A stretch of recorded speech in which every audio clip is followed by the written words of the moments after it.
dude. You got your intro and all that fun jazz. Yeah, kind of. I mean, like, I've been working on an intro Get and in. nothing consistent though. It's obviously all right. So I'll give you like a test one because I haven't like practiced at all, but I Yeah, always yeah. forget until this one. But I want to start off like kind of like almost like a Colin Coward where it's like, and welcome back everyone. We're live here from the Probs Cast. Make sure you like and subscribe. You're watching on YouTube. If not, you're just doing audio. Make sure you follow on Spotify. Give a 5-star rating, and from there, you know, I kind of want to make it mesh a little bit more, if that makes I sense. dig it, bro. I dig it. That's absolutely. I think you're definitely on something there, and that fits your character. Like, let's face it. I'm a loud bearded mess half the time. You know what I mean? Yeah. I like to make it fun. I feel like the amount of research and work that I put in does show right in the show, but your delivery is pretty smooth, pretty simple. I sound like a crazy Yeah. dude. I just need it to be a flow, you know? You know, the most Yeah. So difficult part, the most difficult part to me, and that's what I try to find a way to work around, is like, the long pauses and silences. Like when you're watching a show, you can tell sometimes when it's not flowing very well. You know what I mean? mhm. Yeah. So yeah, but I appreciate what you do. I mean, this is your show, this is your gig. You do your thing. Well, Fire you away, had me buddy. on yours. It only makes sense that we make this happen, man. And it was awesome going to your show. And what's crazy is like I listened to your show a little bit beforehand, but after I went on your podcast, okay, like to this, like for an example, like Twitter can be kind of deceiving. Yeah, yeah. I know a lot. I know a lot about Oklahoma State, but I sit there a lot, and I have a lot of alumni or whatever, and they'll be like, "Hey, do you remember so and so from 1962?" And I'm like, "Dude, no, I have no clue." But like, since I have so many Twitter followers, like people think that I know that kind of stuff, and I have a lot of. I think every guy has a lot of dumbass knowledge on sports, like certain things that you could just regurgitate off the top of your head. However, like being OK State probs, man, a lot of people they just expect to remember, their cousin's friend's daughter-in-law's second removed cousin. And I'm like, dude, I'm like, no. I start like looking up facts. I'm always terrified they're going to ask me in person because, man, if I can do it online, I can kind of BS. Not that I'm trying to bullshit anyone, but it's like, I definitely want to come off knowledgeable, and it's obviously opens gates as well to learn things like that. And I think before me, whoever ran OK State props, he informed me a lot, and I hope that I do the same for other people, if that makes sense. Yeah, absolutely, man. Well, and dude, you can look across the landscape right now, right? It's a perfect example. I almost feel bad that everybody keeps laying into the dude, but Tony Altimore, that dude spent 31, 32 years, right, getting in the game and being involved and growing some quote unquote sources.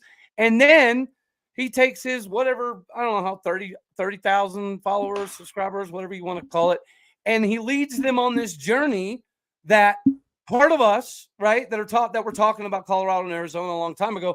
We're the Big 12 and on, and we don't know what we're talking about, and we don't have any sources, and we're just this and that and the other. And now he looks like a complete sham of a dude. Like, I feel almost bad that he took his 30 years of credibility and he slammed it up against the wall. For what?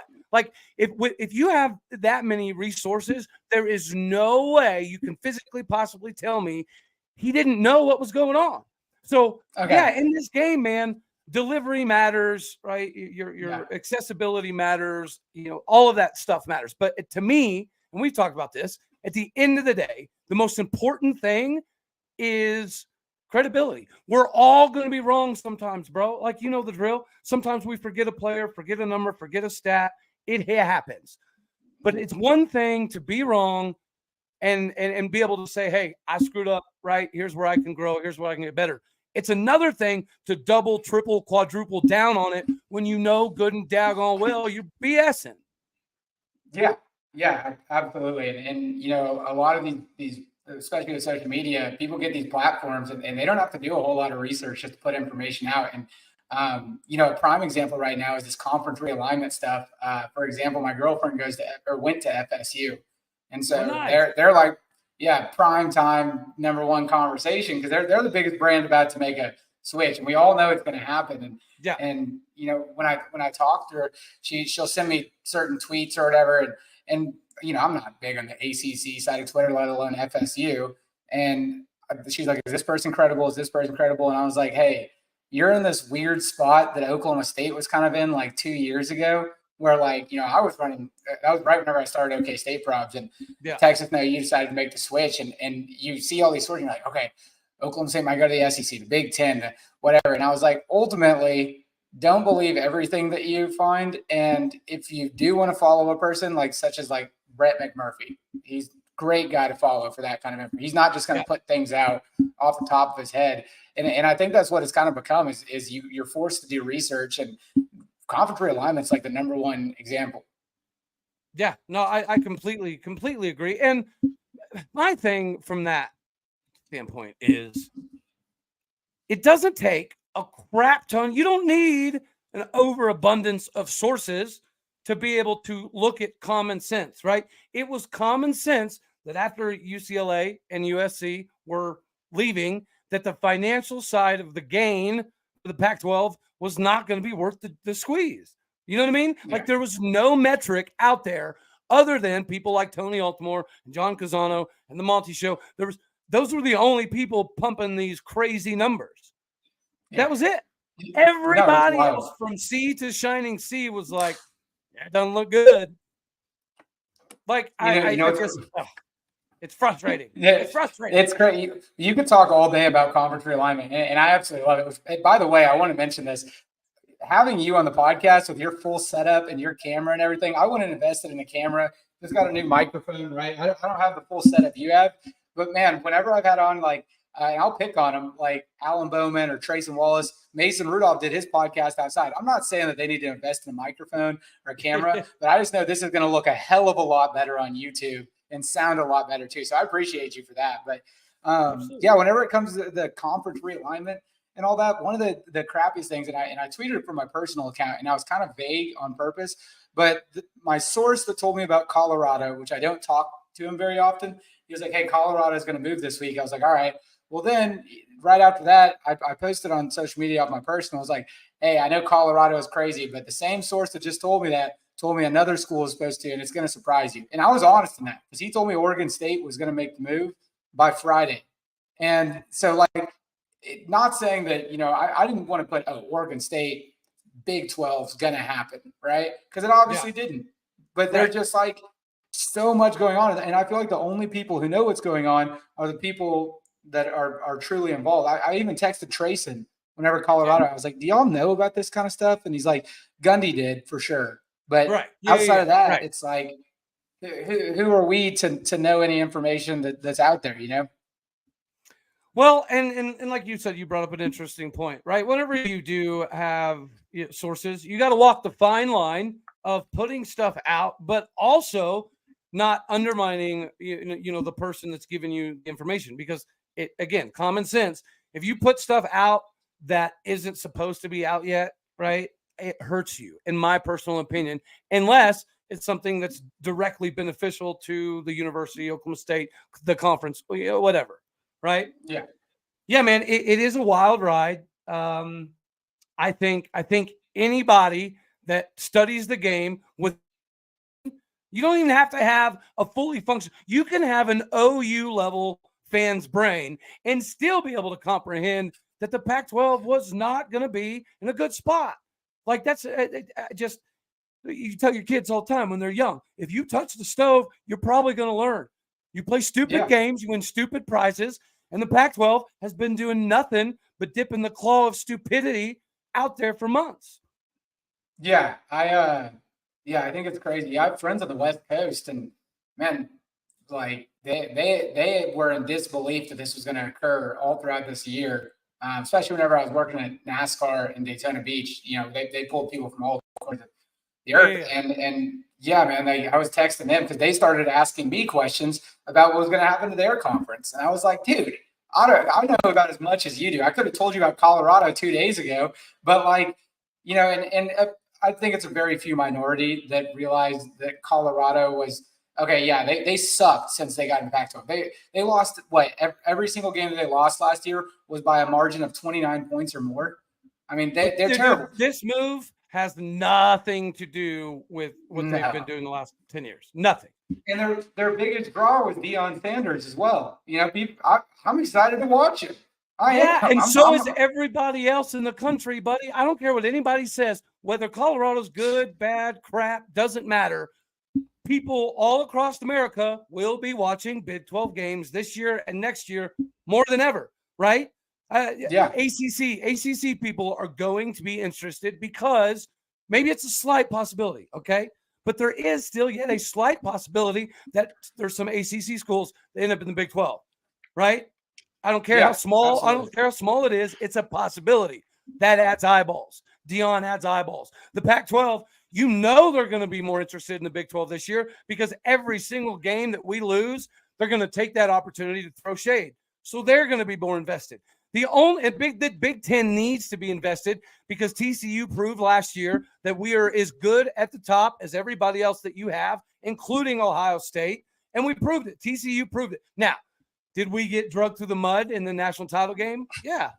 Right? Okay. Again, so if you want to tell me that we're miles away from the SEC, cool. I buy it. I believe it. I'm down with it. I get it. But if you want to tell me we're the same distance from the Big Ten, I'd say you're higher than a drafts of a JJ. It makes no sense. I completely. Yeah. And so I had Greg Swaim on.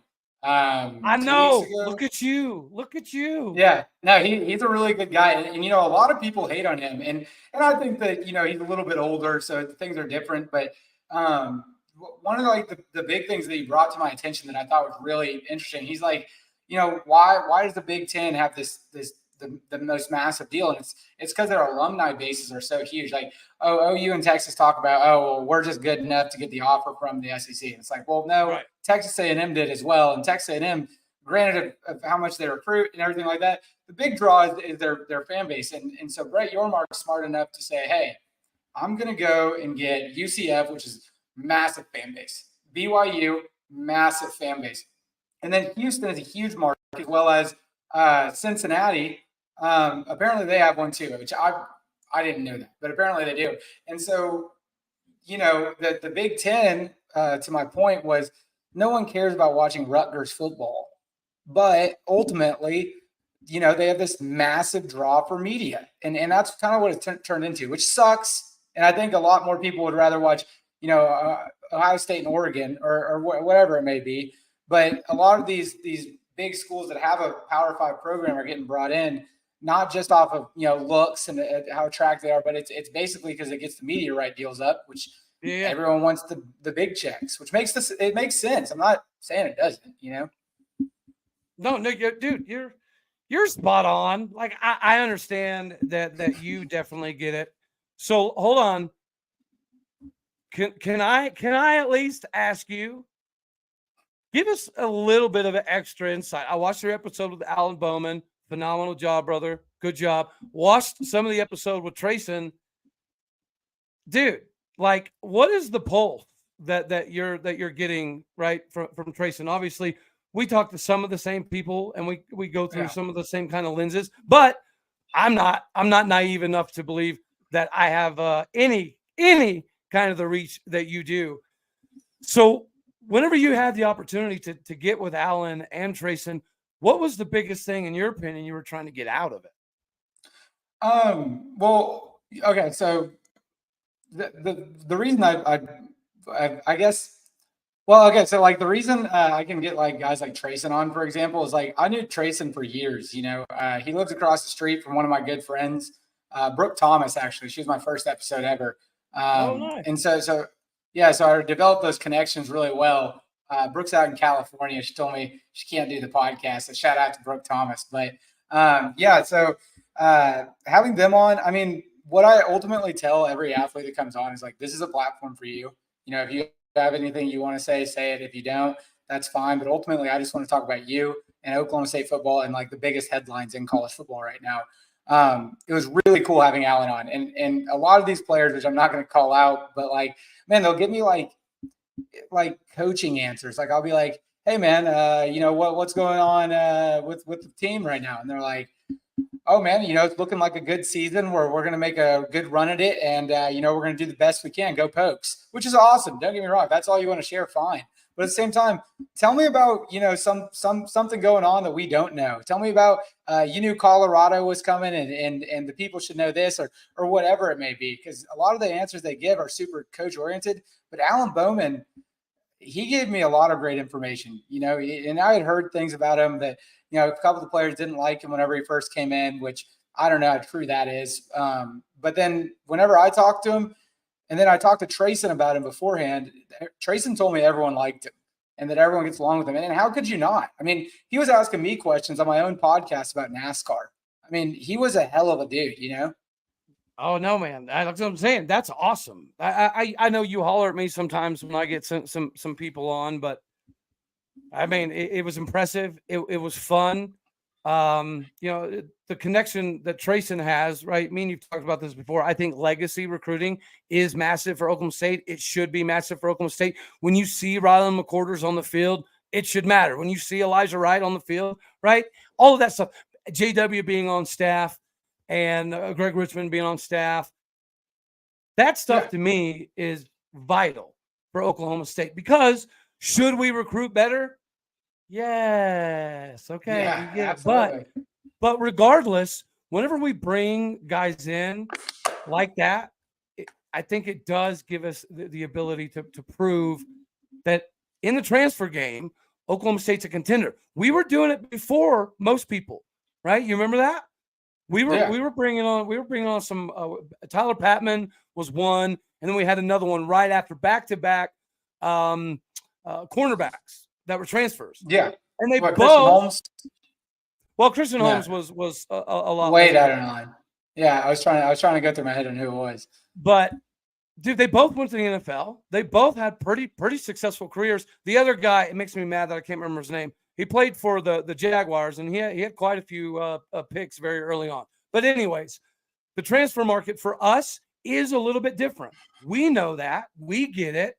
I don't think it's as hard as people want to put out there to get guys to Stillwater.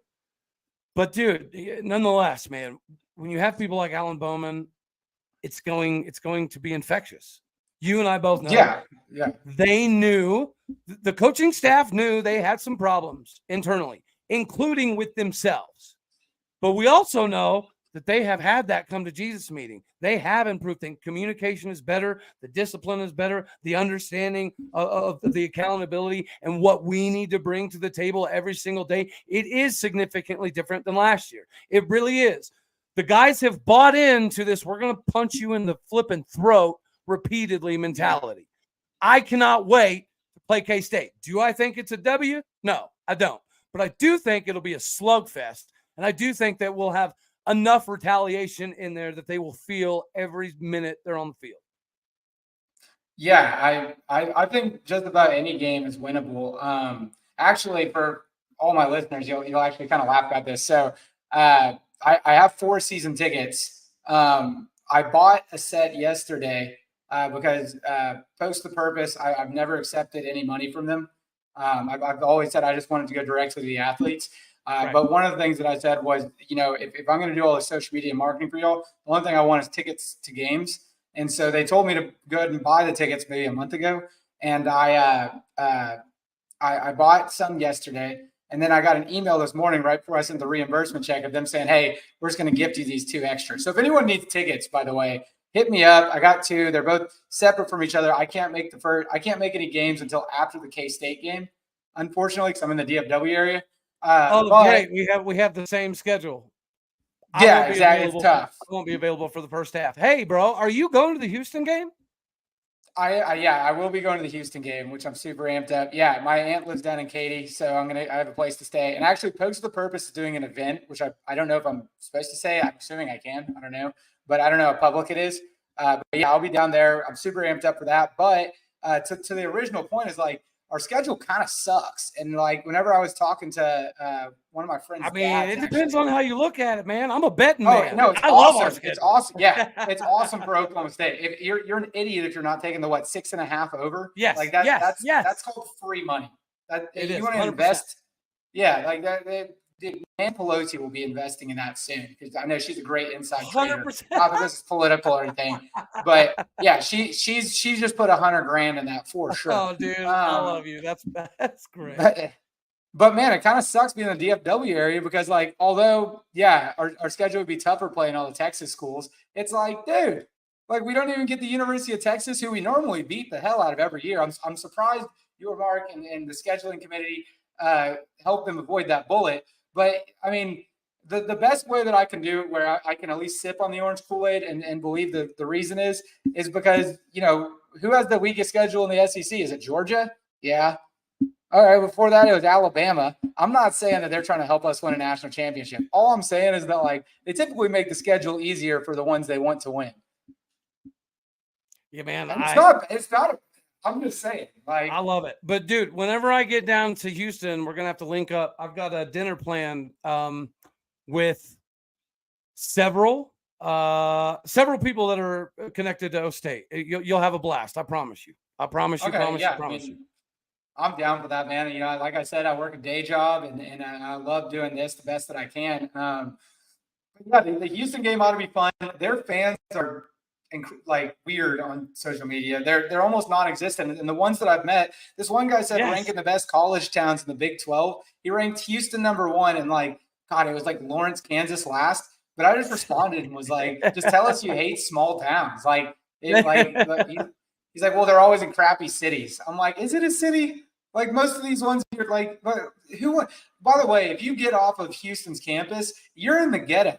Like, it's gross. And I think that there's a market for these big city teams. I'm not taking anything away from it. Houston can be fun if you play your cards right. But I mean, like, college towns, there's a big difference between college towns and cities with a college. A city with a college, and it could survive without the college. The college town, what's Stillwater, Oklahoma without Oklahoma State? It's a fancy version of Perkins.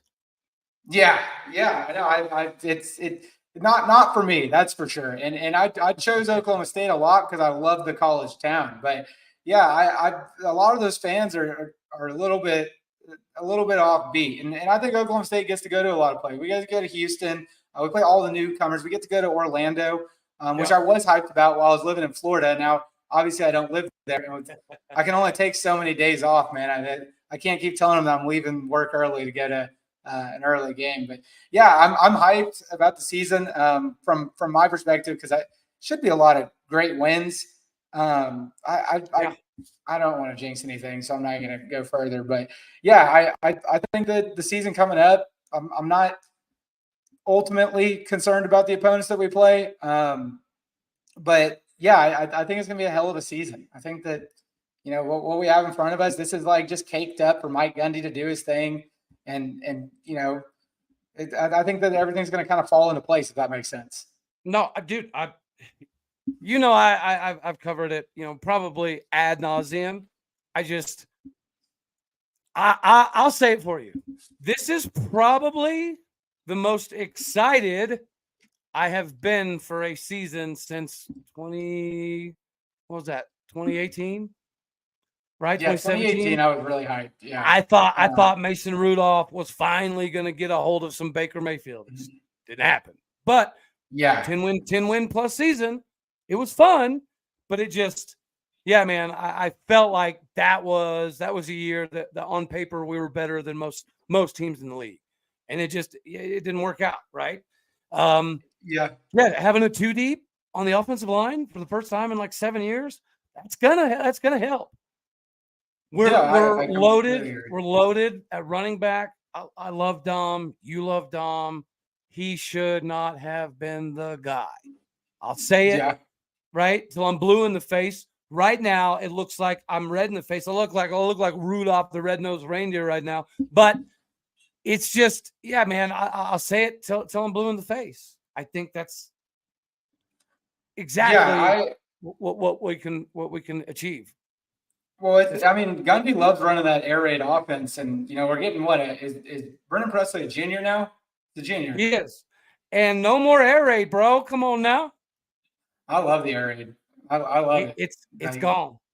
It is. Yeah. I mean, we're still gonna run some spread sets and stuff like that, but right now, like the whole spring, it was install, right? New defense, new offensive install. And it was all 2-hole, 4-hole, 3-hole, shove it down your throat, play smash mouth, get that physicality in. And we managed to stay pretty daggone healthy through spring, right? I'll knock on wood because we're just now into fall camp.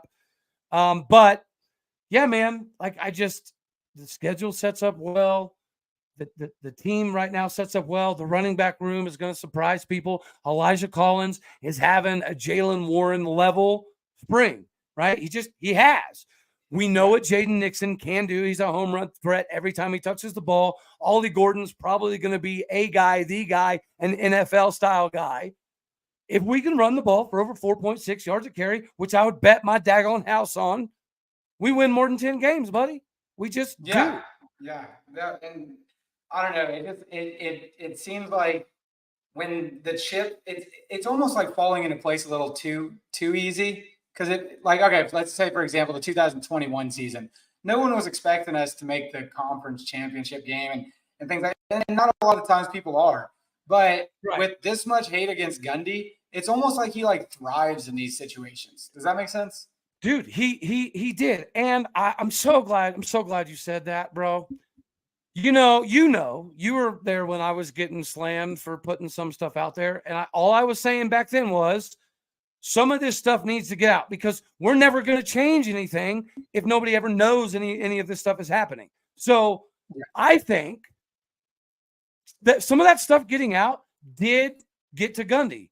It did give Gundy a little bit more of a rejuvenated, reinvigorated type of feel, right? I do feel like Gundy's in that, okay, you want to see mode?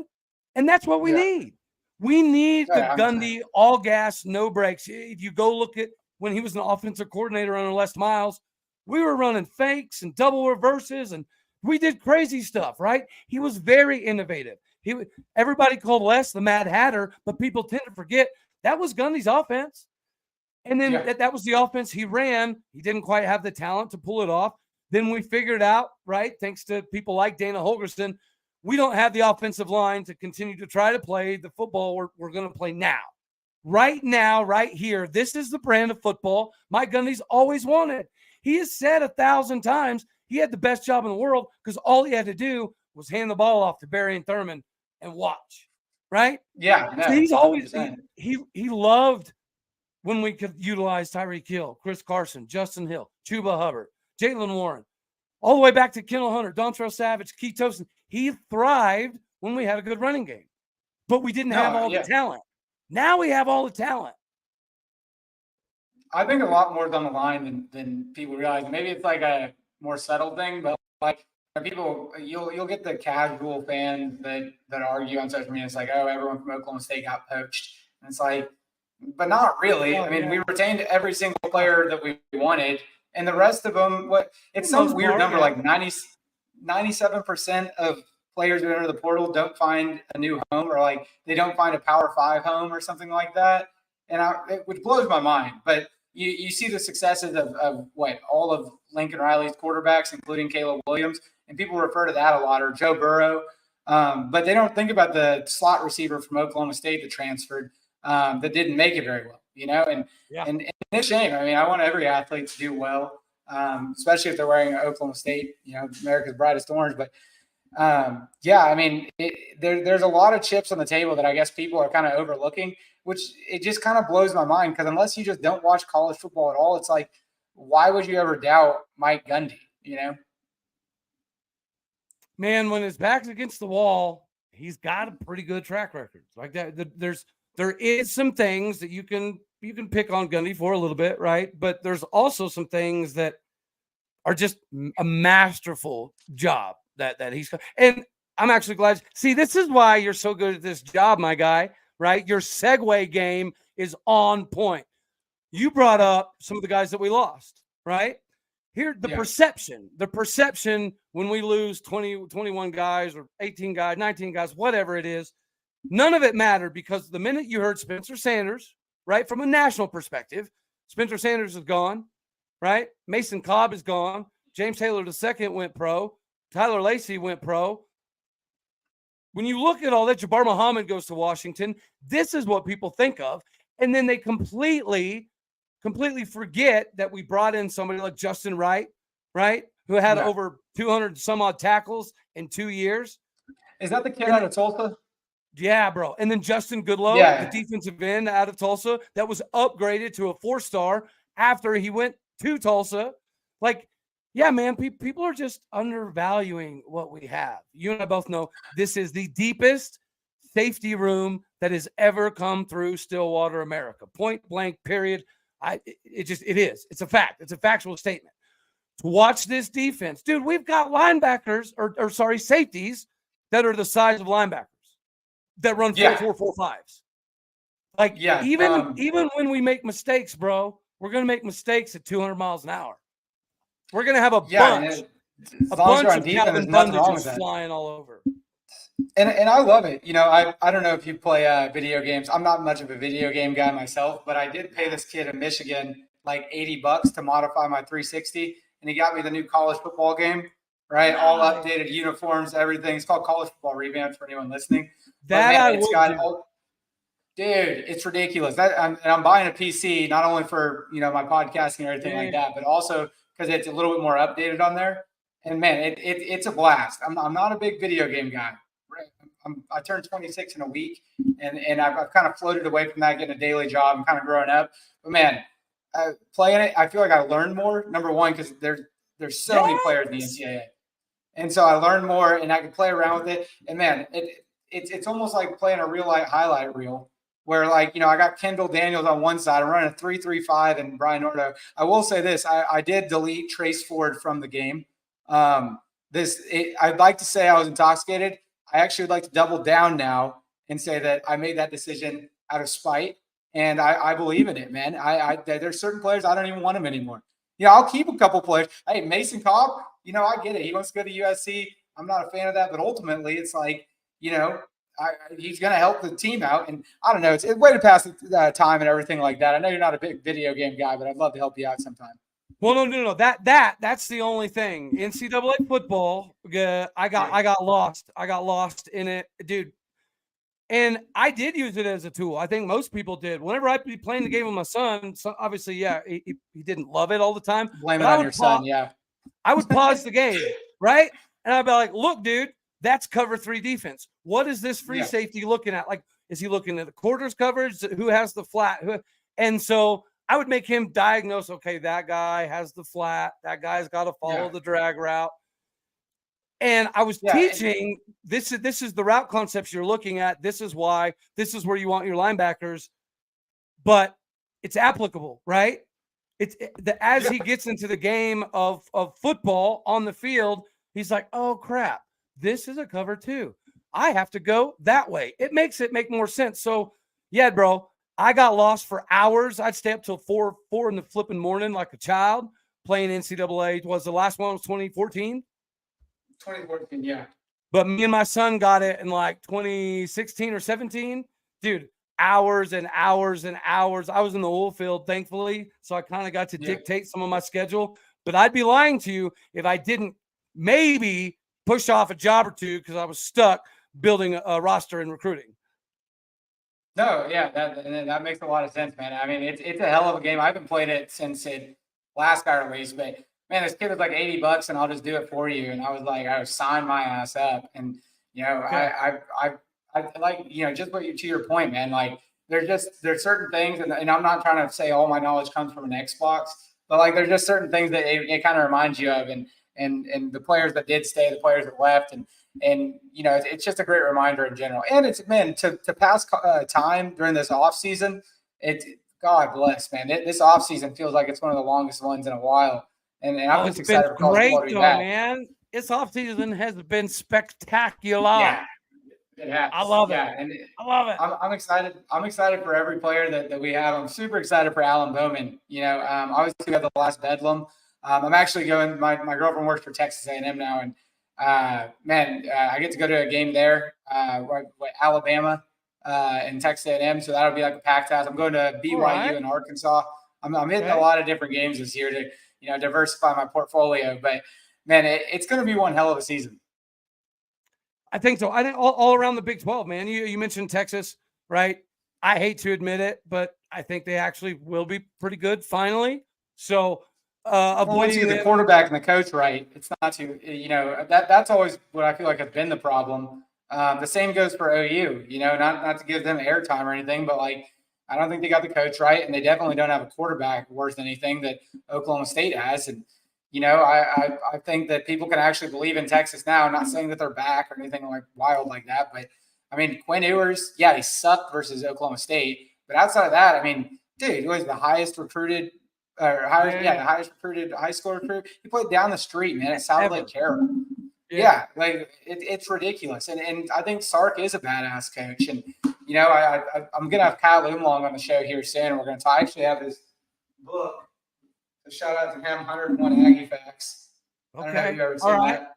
All right. Yeah, it's a pretty fun book. Okay. Yeah, I bought one of those with my girlfriend started working for Texas A&M. She'd never even really got delved into what type of cult they are. But yeah, with Sark, man, I think he's a hell of a dude. I think that it's possible they make the conference championship. It doesn't look good for the Big 12 in our image if they do. Same goes for if Colorado wins the Pac-12. But I don't think anything's going to change with OU. I think they're going to be a 6-7, 7-6 ball club. Dude, they have a pretty. I would say they have the second easiest schedule in the conference. That their schedule to keep them afloat. Man, I got nothing good to say about him. So I mean, 6-7 is the best I can probably say about him. All right. But yeah, I mean, I don't know. Ultimately, I feel like like we've been saying, I think the road is paved for Oklahoma State to make a run at it. And I think you do a great job at your podcast. I've been working. I'm training for this construction job, and so I've been doing a lot of warehouse work. And man, I'll keep one of my AirPods in and listen to your podcast as well as like Feels Like 45 and things like that. And I think Oklahoma State does really well with guys like you or Feels Like 45 podcast guys, where it kind of gets the name out there. And I just want to make sure that that I appreciate you and your podcast. Well, hell yeah, brother, man. I didn't. So thank you. Thank you very much for that. I listen to it a lot, I promise. You know the drill, man. This is the difference here, and people do ask me. This is what I do. This right here, this is all I do. I coach pitching for a local high school baseball team. Other than that, man, I watch film every single day. I read all of the articles. I watch all of the podcasts. I watch some of the 365 stuff, John Kurtz stuff, Fitzgerald stuff. I watch a little bit of the Pac-12 stuff just because I like laughing, right? I'm a big fan of a big fan of a chuckle. But yeah, man, you work your tail off and then also put a considerable amount of time into making this work. So you're throwing me flowers. I got to throw them right back at you because this is all I do. And you still are able to work a full-time job and put on a really good product, brother. I really appreciate it, man. Yeah, I think that it's gonna be a great season. I hope that I'd go back on your podcast or you'd come back on mine during the season, and I think it's gonna be awesome rooting together. We'll definitely have to link up for some games. Definitely to Houston, or if you ever make it up to Stillwater, whatever it is. Yeah, absolutely. Well, hey man, I really appreciate if you grow a wild hair and you want to end up at the Bounce House, I've got several tailgates already set up for us. Dude, hey, if you go there, I went and toured their campus, I walked into the stadium because it was unlocked. So take that as you will. But man, it's a cool stadium. It's smaller, don't get me wrong, but it's a cool stadium. The Bounce House, it's made for it to bounce. If anyone didn't know that. And then they have a bar down the street called the Bounce House. I went there like Tuesday at like 3:00 and it was dead.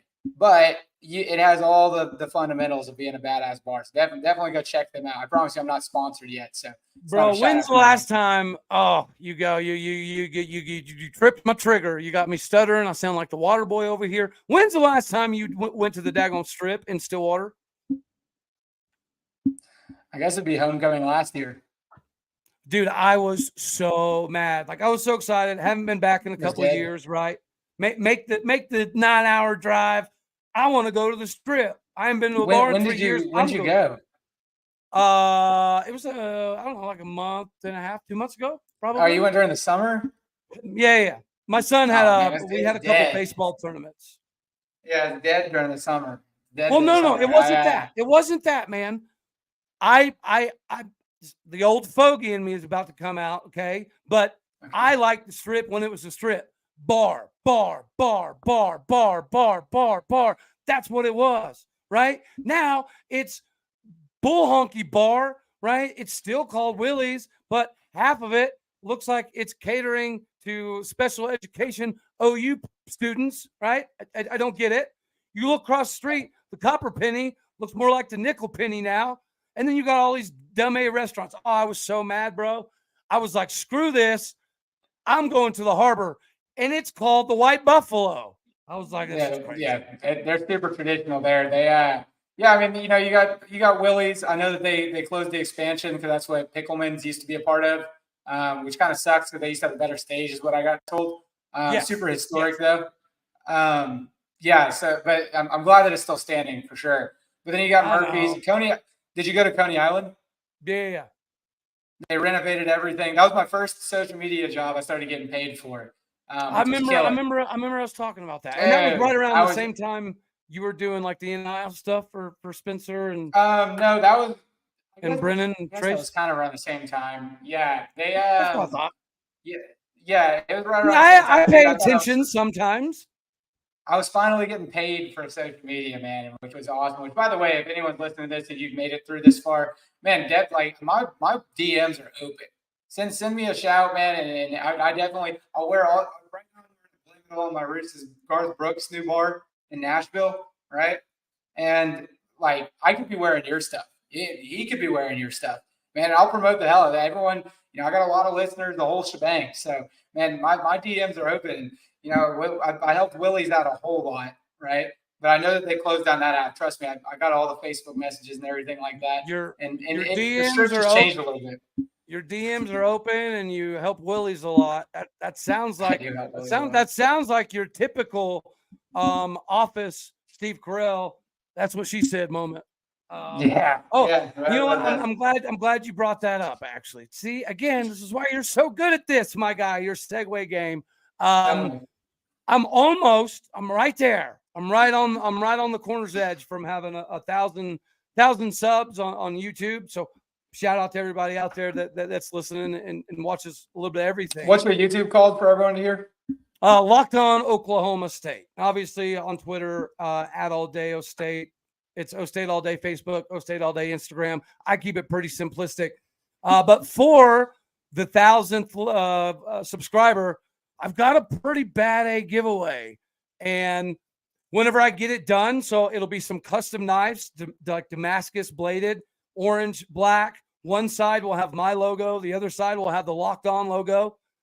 And that'll be part of one of my giveaways. So yeah, dude, whenever I get stuff like that linked in and it goes well, I'm absolutely gonna throw you into the mix if you don't mind. Yeah, well, once you hit that 1,000 mark on YouTube, you start getting monetized, right? No, well, the way that Locked On has it, it's you have to combine the YouTube numbers basically with some of the podcast numbers, and the Spotify and all that stuff doing very, very well.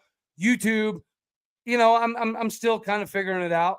I'd be a liar if I told you I thought I'd be at 1,000 already. To be 100% honest with you, I thought it would take a decent amount of time. Obviously, it could go faster. I could be doing better, but I'm learning. I'm upgrading, right? I'm trying to figure this out. But I do firmly believe, so like we talked about earlier, the credibility side of things. I think that some of this, Colorado move news, Arizona move news, Big 12 and non, all the stuff that went on in the offseason, right? I do think that all of that is going to pay off. So yeah, man, I appreciate the time. I like what you're doing. So I think it's a good. And I appreciate you too, man. Good collab. Good collab, buddy. Great collab. Awesome. Well, I appreciate y'all. Be sure to like, subscribe, follow me on Spotify. I don't know, whatever I'm on. Make sure, however you're listening to this, go ahead and show some love. Show some love to All Day O State, Locked On Oklahoma State. And man, we really appreciate y'all. Absolutely, buddy. And yeah, dude, we should probably get this to where it's a half-ass regular thing, buddy. Yeah, sure. Got